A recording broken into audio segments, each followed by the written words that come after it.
Got our accessories on here. Looks pretty good. Originally,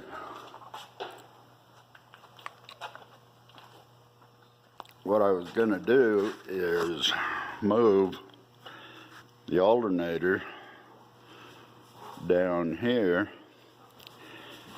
and then lose the AC before I was so rudely interrupted by a dead battery. I'll explain what I was going to do. If I lost this AC, then I could cut this accessory bracket off here. So, in other words, I wouldn't have anything sticking up above the engine. But when we decided to keep the AC, that all changed, so we put it back in. That's just like it was stock. So anyway, while we were waiting for the phone to charge up, we went ahead and put in the radiator,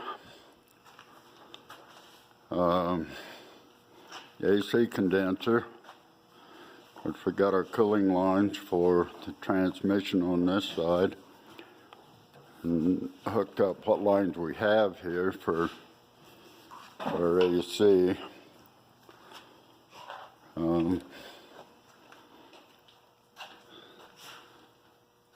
We got our cooling lines over here hooked up for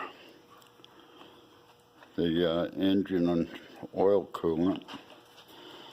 Put the fan on. We put us a relay in here.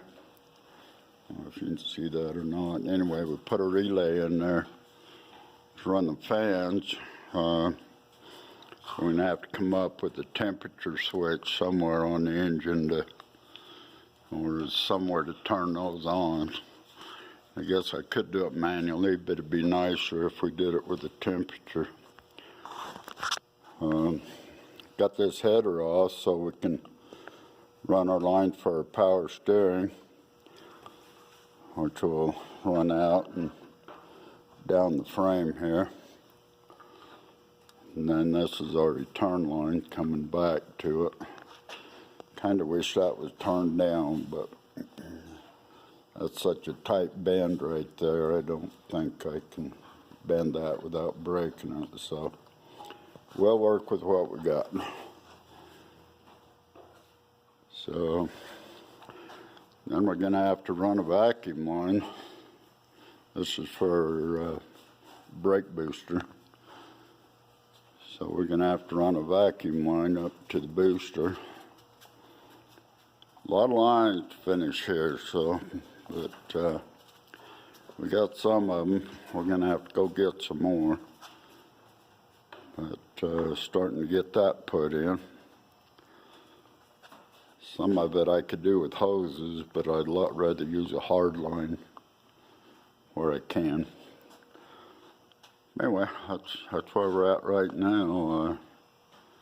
Since I get some of these lines run from the back to the front, we're going to get our cab out here and rescue it from the sawdust. We were cutting firewood and kind of spread it around here a little bit. That's sawdust. So we got to clean that all up, and we're gonna have to cut the back of the cab out, fit the transmission, so we can measure that up and get that cut out and put the cab on there, and then we can decide where some of these lines have to go to hook up to some of the stuff here. Brakes and the cab heat and the AC, and then we've got to figure out all the power that used to come out here for the engine, and it's all got to go to the back now. So A long way to go here, but it's come along very nicely.